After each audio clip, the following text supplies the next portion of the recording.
For simplicity, what I will do, I will draw this diagram in the upward area, then only I will be able to write the equations.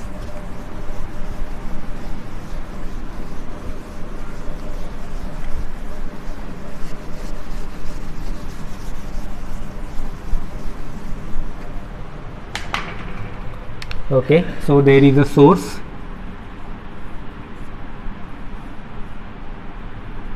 okay, and there is a slit, then there is a cylinder, 1, 2, 3. You see that length of each cylinder should be increasing.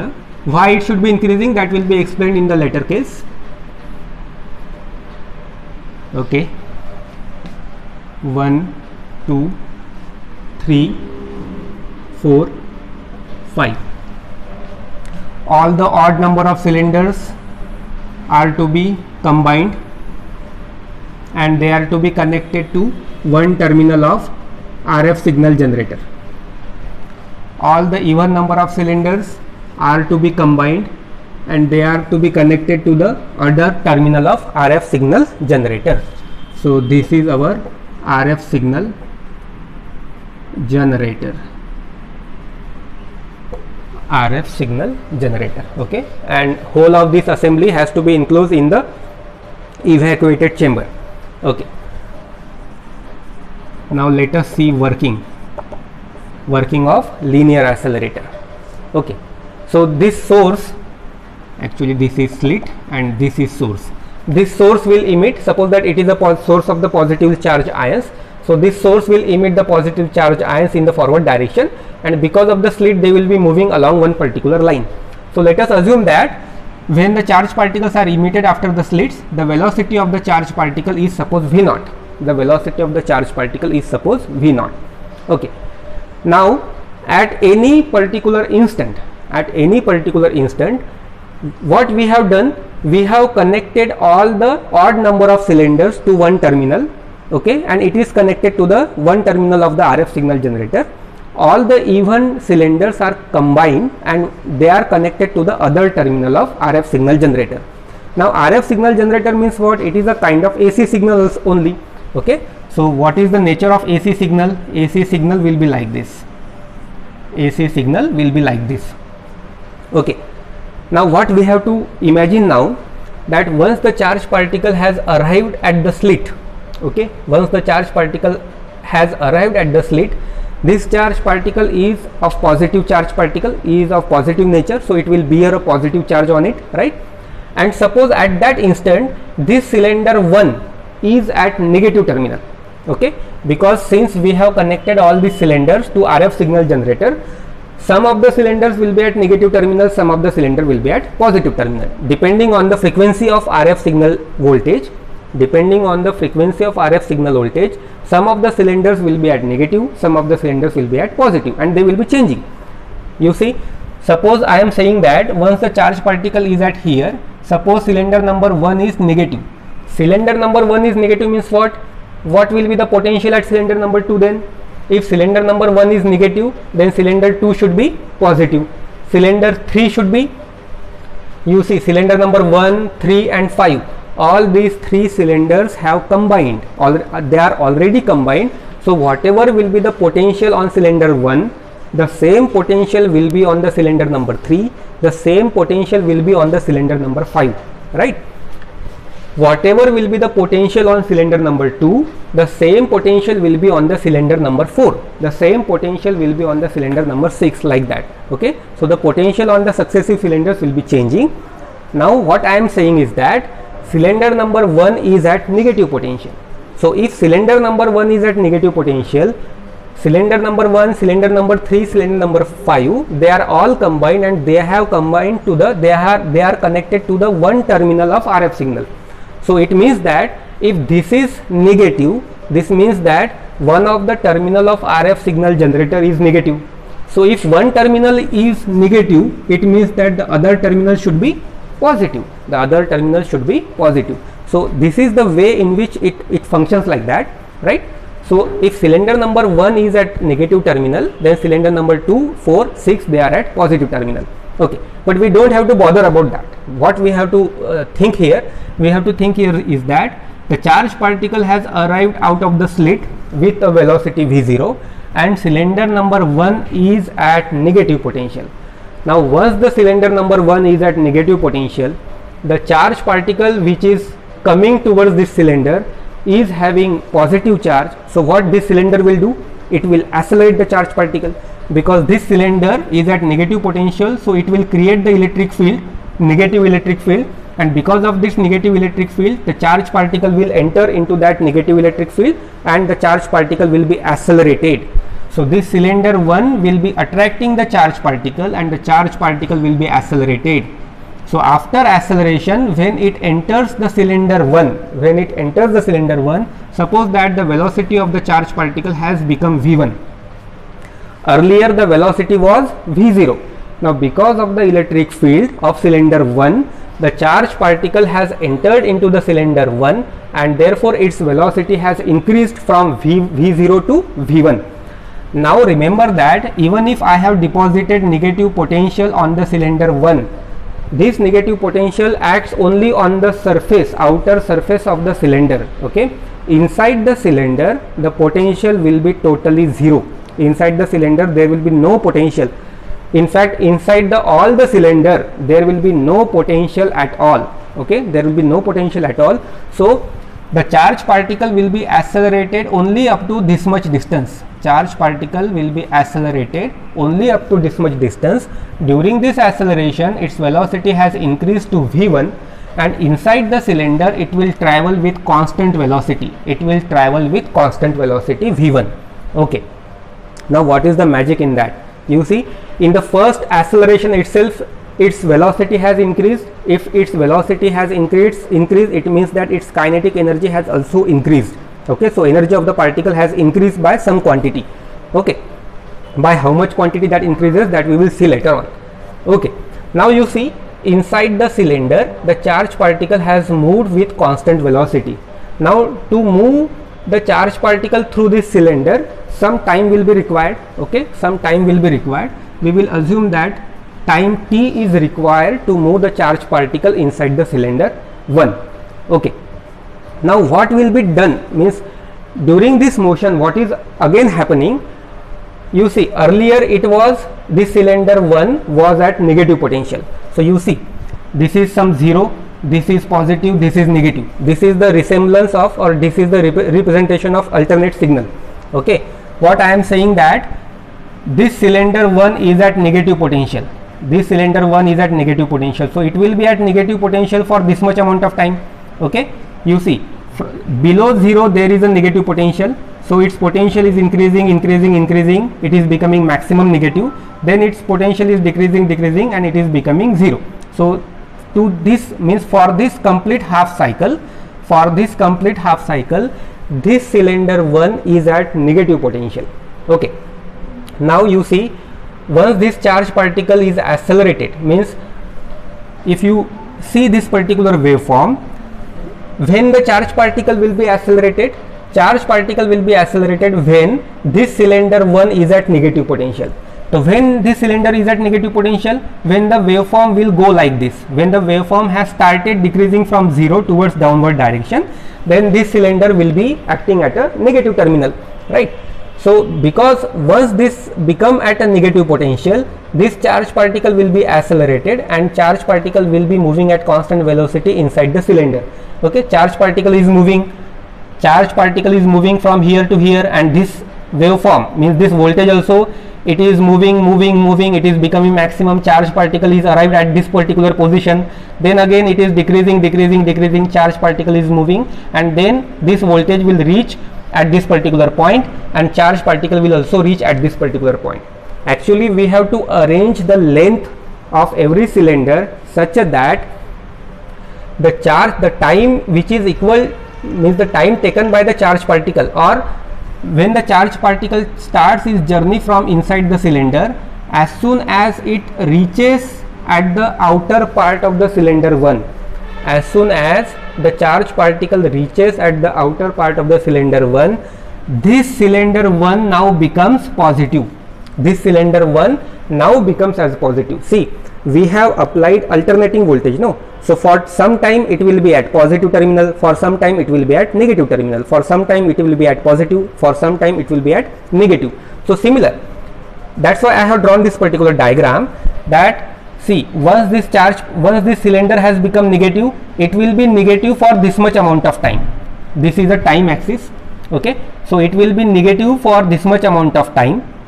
It will be negative for this much amount of time. So once this charge particle arrives at the exit point, this cylinder 1 automatically now becomes positive. This cylinder 1 automatically now becomes positive. So when cylinder 1 becomes positive, it means that cylinder 3 also become positive, cylinder 5 also become positive. But what about cylinder 2? Earlier it was at positive terminal. When the charge particle was here, cylinder 2 was at positive terminal. Now charge particle has entered into the cylinder 1, it has traveled and it has arrived at the exit point.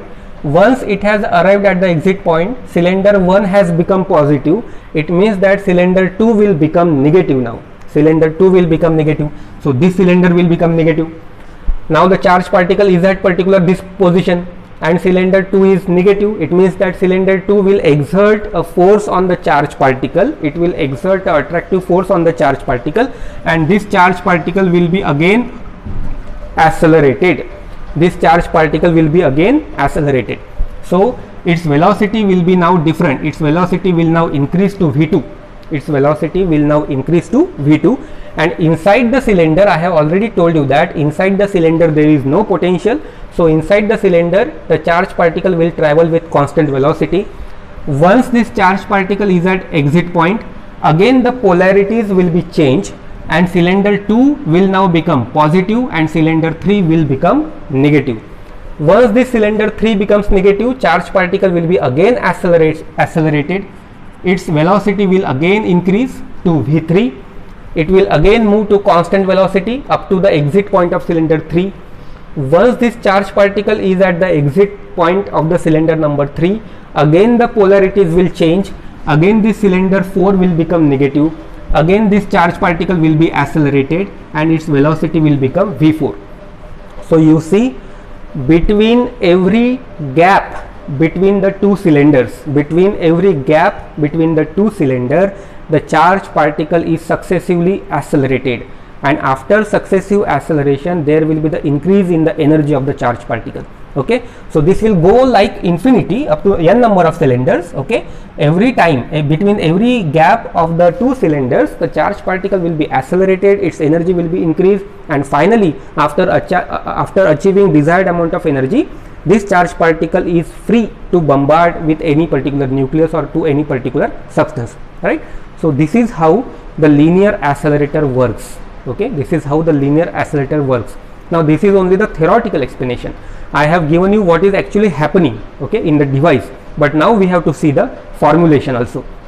So how much voltage we have applied? Suppose we have applied the voltage which is given by V, capital V, and suppose Q is the charge on the charge particle. Suppose Q is the charge on the charge particle.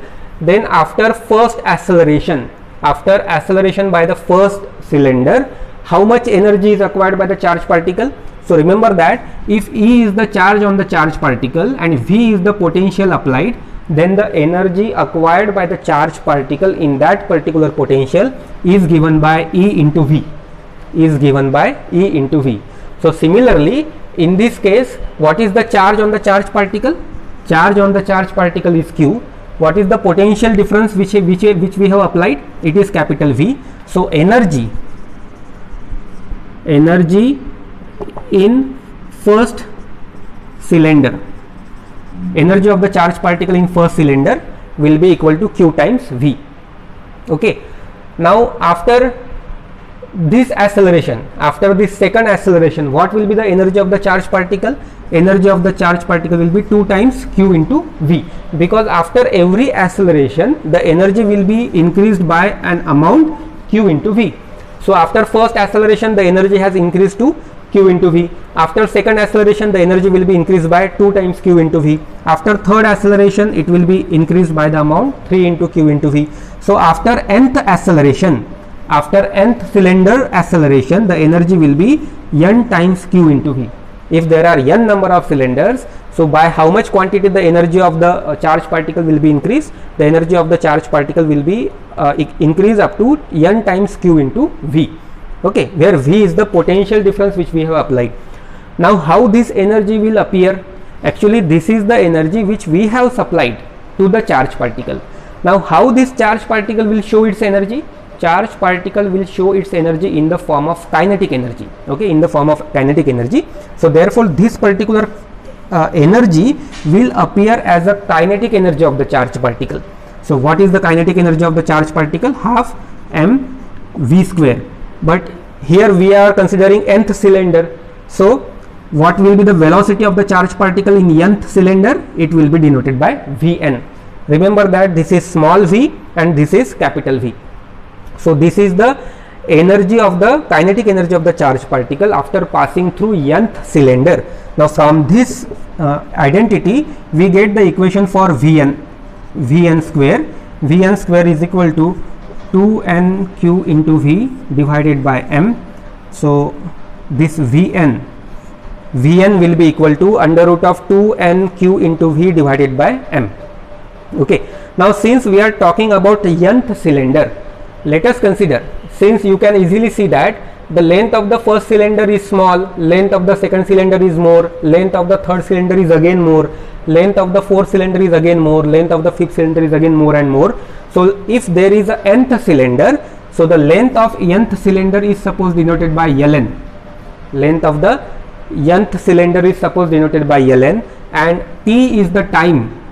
T is the time which is required by the charged particle to pass through nth cylinder,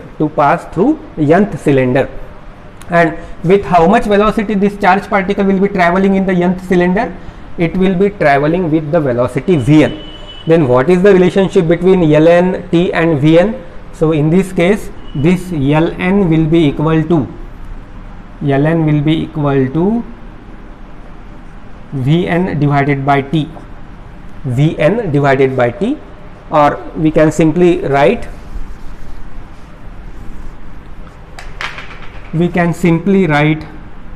small Vn is equal to,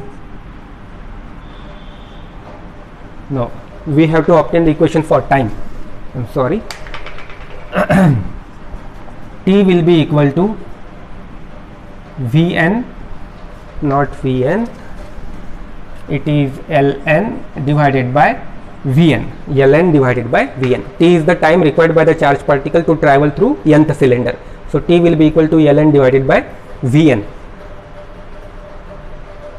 Okay, so this is the equation for Vn. Again, for a proper functioning of this particular device, you would have already understood that if this device has to work properly, it means that if the charged particle are to be accelerated successively properly, then what is the criteria, or what should be the criteria? The criteria should be that after traveling through any cylinder, once the charged particle arrives at the exit point, the polarity should be reversed. If you see this particular diagram, then you see this is the one waveform. This is a negative cycle and this is a positive cycle. The time required for this complete cycle is suppose denoted by capital T, where capital T is called as a period of this AC signal. Capital T is the period of this AC signal. So how I have explained you that when the charged particle was here, okay, this cylinder started becoming negative. This cylinder was at negative potential, and therefore only this charged particle was accelerated. Okay, this charged particle was accelerated and it was moving inside the cylinder 1. Now once it was moving inside the cylinder 1, the potential on the cylinder 1 was like how much? It is like 0 to negative, maximum negative, and again 0. So potential on the cylinder 1 was varying like this. Okay, potential of the cylinder 1 was varying like this, and after this what was the potential on the cylinder 1? It is again positive. So up to this time the potential was negative, up to this time the potential was positive. So what is the criteria? Actually, whatever time the charge particle takes, how much time it is taking? T, small t. Small t is the time taken by the charge particle to travel through a cylinder, So this particular time should be exactly equal to half cycle of the total period of AC signal. So half time of the total period of AC signal. So this must be equal to capital T by 2. Okay, this must be equal to, this small t must be equal to capital T by 2. When this will happen, then only the charge particle, once it arrives at the exit point, then this polarity will be changed. Then this cylinder should become positive and this cylinder should become negative. So this cylinder should become positive. So see, after time this much, T by 2, and this is T by 2. So after time T by 2, this cylinder will be now becoming positive. So then only this charge particle will again accelerate it. Okay, then only this charge particle will again accelerate it, and it will be moving through the cylinder 2. Again it will be accelerated and it will be moving through the cylinder 3. Right. So what is the criteria for proper functioning? The criteria for proper functioning is that small t should be equal to capital T by 2, where capital T is the period of AC signal. It is called as a period of AC signal, and capital T is equal to 1 upon f, where f is the frequency of AC signal. So capital T is equal to 1 upon 2f. It is equal to 1 of 2f. So we get the relationship between time traveled by the charge particle inside the cylinder and the frequency of the AC signal used. Okay. Now you see, T is equal to 1 upon 2f. T is equal to 1 upon 2f. And what is T? T is equal to again Ln divided by Vn. Ln divided by Vn. And therefore Ln is equal to 1 upon 2f into Vn. And what is Vn? Vn is this much. Vn is under root of 2n q into V, capital V divided by m. 2n q into V divided by m. So this is the formula for length of the nth cylinder. If n equal to 1, you will get the length of first cylinder. If n equal to 2, you will get the length of second cylinder. If n is equal to 3, you will get the length of third cylinder, and so on. So length of all the cylinders can be easily obtained by using this formula. You can see that length of the cylinder depends on the frequency used. Means how much frequency you are applying, according to that you have to choose the length. You have to get the length of that particular cylinder. It also depends on the number of cylinder, first cylinder, second cylinder. So from this you can see that this Ln is directly proportional to, because frequency will be constant, m will be constant, potential will be constant, charge will be constant. So this Ln is directly proportional to root of n. Ln will be directly proportional to under root of n, right? So the length of nth cylinder will be given like this. Okay, so if n is equal to 1, you will have a particular length. If n equal to 2, you will have another length. If n equal to 3, you will have the another length. So you will see that length of the successive cylinders will be always on increasing order. Length of the successive cylinders will be always on the increasing order. Means the length of the second cylinder must be greater than length of the first cylinder. Length of the third cylinder will be greater than length of the second and first cylinder, and so on. Okay. So this is the way in which linear accelerator works, and with the help of this you will be getting charge particle of very high energy, and all these charge particle can be bombarded to the nucleus, and nucleus will emerge all of its secrets, and you can study all the properties of the material particles that has combined, that has made that particular nucleus. Okay. So next we will see in the next lecture.